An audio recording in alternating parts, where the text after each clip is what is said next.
Bismillahirrahmanirrahim. Assalamualaikum warahmatullahi wabarakatuh. Alhamdulillah wassalatu wassalamu ala rasulillah sayyidina Muhammadin la haula wala quwata illa billah, amma ba'du. Sahabat nunduk dimanapun berada, nunggu beduk kita sore hari ini, kita selalu ingat sama Allah Subhanahu wa ta'ala, zikir kepada Allah Subhanahu wa ta'ala, dan perbanyaklah doa. Kenapa? Ini waktu-waktu yang paling mustajab untuk kita berdoa kepada Allah Subhanahu wa ta'ala. Dalam sebuah hadis dari Abu Hurairah radhiyallahu anhu, Nabi sallallahu alaihi wasallam beliau berkata, Innallaha azza wa jalla yaqul, sungguh Allah mulia menyampaikan, ana ma'a abdi, aku bersama hambaku, kata Allah Subhanahu wa taala, idza huwa dzakaroni, ketika dia mengingatku, wa taharrakat bi safatah, dan lisannya gitu kan, dua bibirnya bergerak. Kenapa? Karena mengingat Allah Subhanahu wa ta'ala. Subhanallah, subhanallah, subhanallah, alhamdulillah, alhamdulillah. Maka dijelaskan, ana ma'abdi, aku bersama hambaku itu dalam apa? Artinya aunan, pertolongan, wa nasron, perlindung, kemenangan, wa ta'idan, penguatan, wa taufiqan, wa tahsilan limuramihi. Maka ini pertolongan Allah Subhanahu wa ta'ala, bersama Allah Subhanahu wa ta'ala ketika dia mengingat kepada Allah Subhanahu wa ta'ala. Ketika kita selalu ingat kepada Allah Subhanahu wa ta'ala, disitulah Allah akan bersamai dan menguatkan kita semuanya. Maka tidak salah ketika kita sedang dalam keadaan apapun, perbanyaklah doa, karena dalam doa itu ada zikir-zikir kita pada Allah Subhanahu wa ta'ala. Ketika kita keluar rumah misalkan gitu kan, maka kita berdoa bismillahirrahmanirrahim, 'alallah la haula wala quwata illa billah. Bismillah, dengan menyebut nama Allah. Dengan kalimat bismillah saja itu sudah meluruskan niat kita. Bismillah. Orang mau maksiat ngomong bismillah misalkan, itu nggak pantas. Bismillahirrahmanirrahim, saya mau mencuri, nggak mungkin. Bismillah, saya mau gibahin orang, nggak mungkin. Bismillah, maka di situ meluruskan niat kita. Bismillah dengan menyebut nama Allah. Bismillah ya mau sedekah, bismillah ya mau mencari nafkah, bismillah ya mengendarai kendaraan, bismillah, bismillah. Maka ucapkanlah, perbanyak dengan bismillah. Tawakkaltu 'alallah, aku bertawakal kepada Allah, la haula wala quwata illa billah. Tidak ada daya dan upaya kecuali dari Allah Subhanahu wa ta'ala. Maka berbanyaklah zikir kepada Allah Subhanahu wa ta'ala. Kita diingatkan Allah Subhanahu wa ta'ala dalam surat Al-Furqan misalkan, wa huwallazi ja'ala al-laila wan nahar, dan Allah yang menjadikan malam dan siang khilfatan, secara bergantian. Untuk siapa? Liman arada ayyadzakkara, bagi siapapun yang ingat sama Allah, bagi siapapun di antara kalian yang mengkonekkan semua pergantian siang dan malam, semua kelebasan gini, siang dan malam. Orang kalau gelap biasa tidak terlalu suka, ketika ujian datang tidak terlalu tertarik gitu ya. Yang datang kenikmatan maka dia bahagia.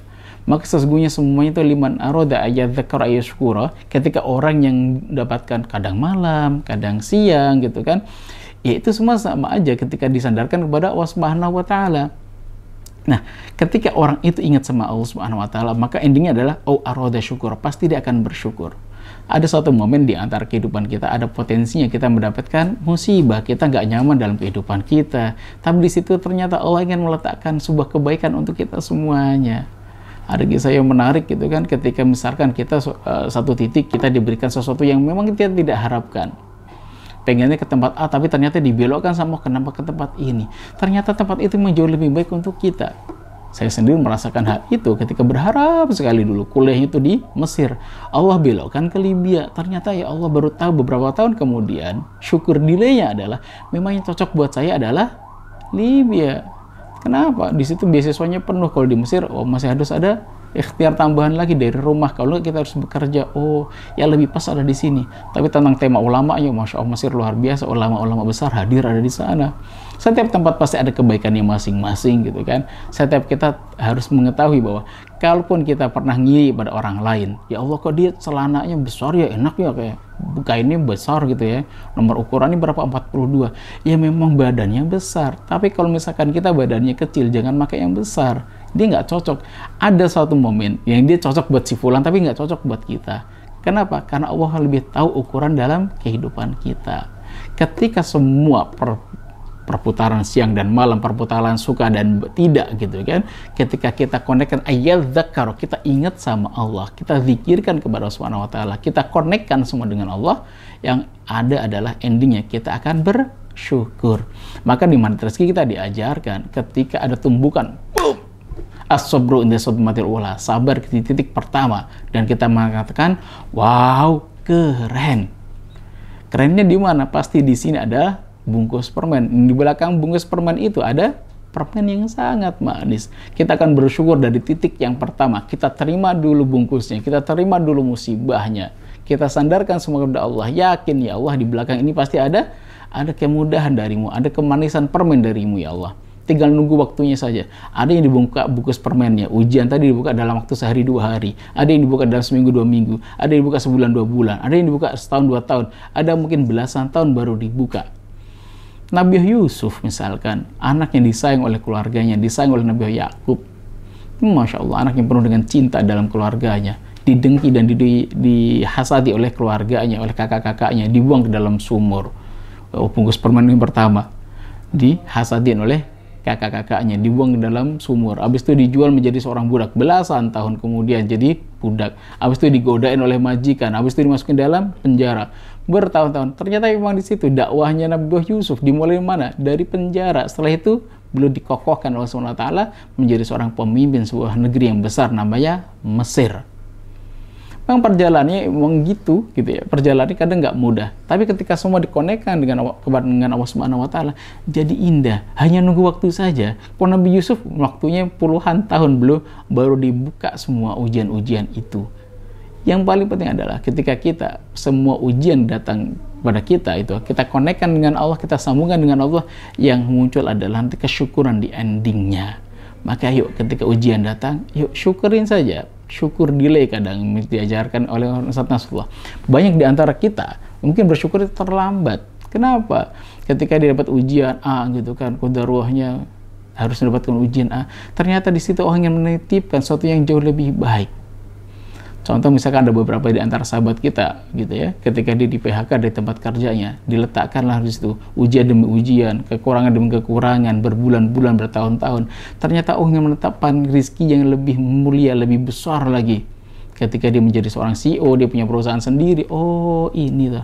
Dan itu dia akan syukuri beberapa tahun kemudian. Maka konekkan semuanya kepada Allah Subhanahu wa taala. Ketika ujian datang menyapa pada kita gitu. Al-Mansur Saifuddin Qolawan misalkan, tokoh yang sangat terkenal, selalu diajarkan oleh kedua orang tuanya, oleh ayahnya khususnya, aku tak tahu ini rahmat atau musibah, yang ku tahu ini yang terbaik untuk diriku. Suatu ketika beliau mendapatkan ujian pertamanya adalah, ayahnya selalu mengatakan, aku nggak tahu ini rahmat atau musibah. Beliau seorang mantan budak, habis itu menjadi orang yang merdeka. Setelah merdeka memiliki anak. Istrinya meninggal ketika sang anak Qolawan ini berumur 2 tahun. Maka beliau mengatakan, aku tak tahu ini rahmat atau musibah. Maka dididiklah dengan husnudzon kepada Allah Subhanahu wa taala. Setiap ujian datang, beliau harus pasti akan sandarkan itu semua kepada Allah Subhanahu wa taala.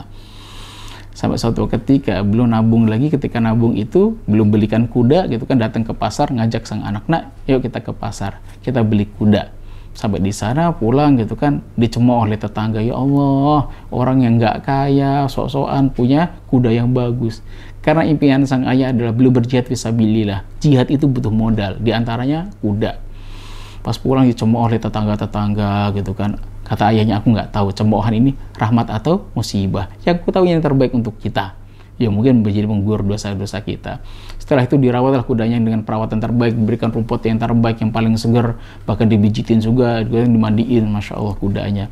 Beberapa hari kemudian ternyata kudanya hilang. Maka netizen tadi, orang-orang julid tadi mengatakan, tuh kan dikasih tahu gitu kan, orang nggak kaya sok-sokan pengen punya kuda, hilang kan, eman-eman kan gitu. Maka saya mengatakan, aku nggak tahu ini rahmat atau musibah, yang ku tahu ini yang terbaik untuk kita. Maka kehidupan normal lagi, sebelumnya nggak punya kuda beberapa hari, hilang, habis itu ya udah normal lagi, seperti orang nggak punya kuda, seperti biasanya. Kehidupan normal kembali, suatu hari, ketika beberapa hari kemudian, ternyata ketika membuka pintu rumah, terkaget-kaget Qolawan, loh, kok banyak puluhan kuda datang ke sini? Ternyata kudanya tidak pergi, kudanya hanya izin sebentar keluar, ngajak teman-temannya. Kenapa? Tempat ini nyaman untuk tempat tinggal. Dirawat dengan maksimal. Maka tetangga mengatakan, oh Masya Allah berkah sekali gitu kan, penuh dengan keberkahan. Kemarin kudanya hilang, ternyata bawa teman-teman yang lainnya, barokah ya gitu. Sang ayah mengatakan, aku nggak tahu ini rahmat atau musibah, yang aku tahu yang terbaik untuk diriku. Aku berhusnudzon kepada Allah Subhanahu wa taala. Karena punya banyak kuda, diajarlah Qolawan kecil ini untuk naik kuda. Nah, kita naik kuda ya nak, ini banyak kuda, ayo pak. Pas naik kuda tuh nyata qadarullah Saifuddin Qolawan terjatuh, kakinya patah. Tetangga mengatakan, lebih baik nggak punya kuda, tapi kakak anaknya bisa jalan sendiri daripada punya kuda anaknya nggak bisa jalan. Maka kata sang ayah, aku tak tahu ini rahmat atau musibah. Yang ku tahu yang terbaik untuk diriku. Ternyata qadar beberapa hari kemudian terjadi pepecahan. Sang raja meninggal. Anak pangeran, para pangeran berebut kekuasaan. Maka dia memaksa setiap rakyatnya untuk berperang bersamanya. Siapapun di antara mereka mampu, laki-laki dan bisa berperang, maka wajib berperang. Persoalannya adalah berperang sini Allahu Akbar, sini Allahu Akbar, sini Muslim, sini Muslim. Maka didatangilah perkampungan itu, setiap anak laki-laki diambil secara paksa, kalau nggak mau akan dibunuh. Sampailah di rumah Qolawan. Lah ini kenapa anaknya? Kakinya patah. Oh, kalau gitu udah, ini nggak ikut. Dan kau jagain anakmu, agar bisa tetap hidup. Gitu. Maka bapak dan anak nggak ikut berangkat. Tetangga nangis semuanya. Kenapa anaknya diambil? Dan Qolawan mengatakan, ayahnya mengatakan, aku nggak tahu ini rahmat atau musibah. Beberapa hari kemudian ternyata peperangan terjadi. Anak-anak muda dari kampung itu semuanya mati dalam peperangan itu. Lebih nangis lagi datang kepada sang ayah Qolawan. Ya Allah, alhamdulillah, ya nggak apa-apa deh anaknya kakinya patah tapi masih hidup daripada kami. Anaknya mati semua dalam peperangan yang sangat memilukan ini sesama muslimin. Dan sang ayah mengatakan, aku nggak tahu ini rahmat atau musibah. Selalu semua persoalannya dikonekkan pada Allah Subhanahu wa Ta'ala. Dan apakah tahu siapa Saifuddin Qolawan? Dia adalah khalifah keempat dari kerajaan besar yang namanya Al-Mamluk, yang nanti akan mengalahkan orang-orang Mongol. Kehidupannya selalu berproses seperti itu, kadang naik, kadang turun gitu kan, kadang bahagia, kadang sedih. Ketika sedih ataupun bahagia selalu disandarkan kepada Allah. Aku tak tahu ini rahmat atau musibah. Ya, gue tahu ini yang terbaik dari Allah. Aku berprasangka baik kepada Allah. Maka perbanyaklah zikrullah, ingat sama Allah. Setiap episode kehidupan kita selalu hadirkan Allah di sana. Allahu a'lam bishawab. Assalamualaikum warahmatullahi wabarakatuh.